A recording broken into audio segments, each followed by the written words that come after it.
Amis du jour, bonjour. Nous allons parler d'Insidious 3, bien sûr. Ah oui, non, pardon. Insidious chapitre 3. Parce que ça fait quand même nettement plus sérieux que juste 3.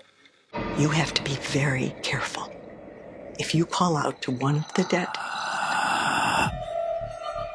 all of them can hear you. Ce troisième volet de ce qu'on peut appeler maintenant la franchise Insidious. Sinon, au niveau des producteurs, j'avais Poule aux œufs d'or et Vache à lait. C'est bien ? Continue sa pente descendante amorcée depuis le deuxième épisode. En effet, alors que le premier était vraiment bien, le deuxième avait commencé à montrer quelques signes de faiblesse. Et aujourd'hui, on passe de moyen à très moyen. Non, je peux pas, non. C'est de la merde.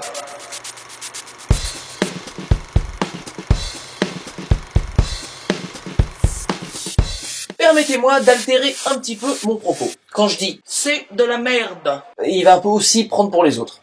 Mais c'est un bon exemple, c'est ça le problème. Il va prendre pour toute cette masse informe de films dits d'horreur, qui sont tous plus ou moins une ressucée de merde qu'on sape depuis des années. Putain, vous imaginez qu'à une époque, il y avait quand même des films comme L'Exorciste, Shining, The Thing qui sortaient au cinéma, quoi. Bien avant ma naissance, je tiens à le préciser. Maintenant, il semble plus ou moins qu'on ait le même ersatz de films plein de peur boue. Le jumpscare, on appelle ça aux États-Unis. Les jumpscares, c'est littéralement la peur qui fait sursauter. Vous voyez bien... Si, vous voyez très bien de quoi je parle. La fille, elle est dans sa chambre. Il y a un bruit dans le placard. Elle avance vers le placard, la musique commence à monter. Ouais, le truc comme ça, c'est un peu flippant, mais juste qu'est-ce qui se passe, quoi. Elle met la main vers la poignée, la musique monte encore un peu. Elle met la main, elle ouvre le truc, et là, y a rien. Ah, en tant que spectateur, tu fais, ah putain, j'ai cru qu'il allait y avoir quelque chose. Et là, la musique s'arrête, genre, tout va bien. Mais c'est là où tu te fais baiser, parce que tu tournes la tête et la peau. Et là, tu t'y attends pas, ça fait peur. Jumpscare ne veut rien dire, c'est une peur facile puisqu'elle est simplement basée sur une réaction humaine. Un truc qui va marcher pour tout le monde. Le réalisateur de films d'horreur qui se base uniquement là-dessus ne fait pas son travail. Ici, c'est pas une question de peur, c'est juste de la surprise. Et c'est pas la même chose. Je crois que ce qui m'énerve le plus sur Insidious 3, c'est une question de statut. Comme je viens de le dire, le premier film était intéressant.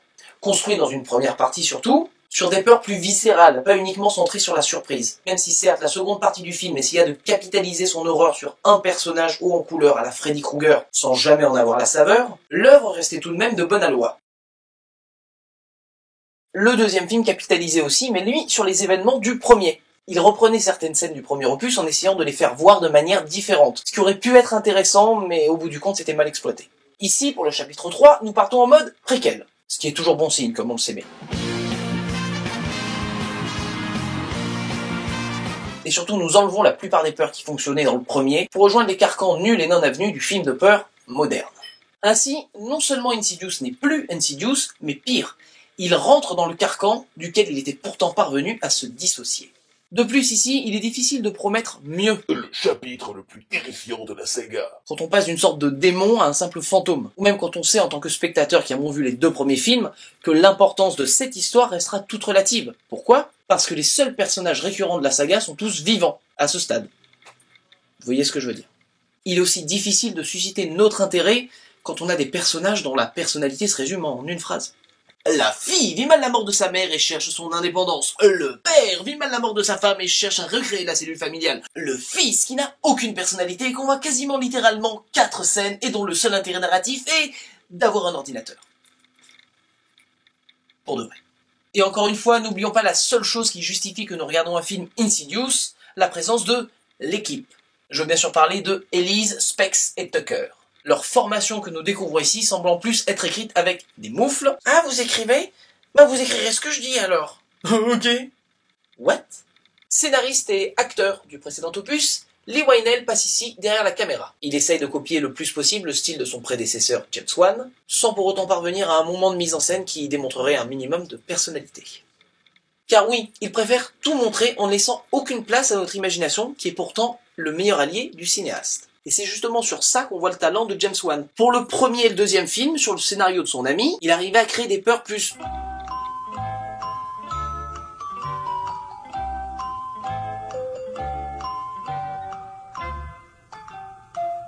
insidieuse. Elle est facile, mais c'est vrai. Ici, nous sommes dans la projection directe, sans subtilité et sans personnalité. Bref, Insidious chapitre 3 se contente de reprendre les points principaux de ses précédents opus, le royaume des ombres, une peur un poil plus psychologique, un méchant malsain, le tout emmitouflé dans une imagerie déjà vue, une peur basée sur les surprises, une morale judéo-chrétienne tellement habituelle qu'elle en est étouffante, et un charisme général relatif. C'est la vieille qui en a le plus. Alors, à partir de là... Au bout du compte, Insidious chapitre 3 est un film de peur basique. Le film pense pouvoir capitaliser sur le succès des précédents opus pour se valoriser lui-même, et au lieu de ça, il nuit plutôt à sa saga dans son intégralité. Amateurs de bons films d'horreur, passez votre chemin. Verdict ? Dans votre DVD Tech, Insidious chapitre 3 se rangera près de Annabelle, une autre bouse du même acabit, et Insidious chapitre 2. Mais s'il vous plaît, tenez-le loin, loin du premier film. Sur ce, amis du soir, bonsoir.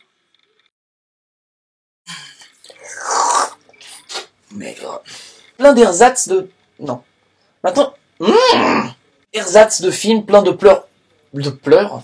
Non, de peur. Il est bien ce projecteur, mais putain, précisons que je me prends le projecteur dans la gueule alors que c'est la canicule. Critique chronique présentée par une flaque. Même si certes, la seconde partie du film essaya de capitaliser son horreur sur un personnage haut en couleur à la Freddy Couleur. Oh la vache, comment je vais en chier de chaud pour rejoindre les carcans non parce que les seuls personnages présents de la saga sont tous présents. Le tout en mitouflé. Ta gueule.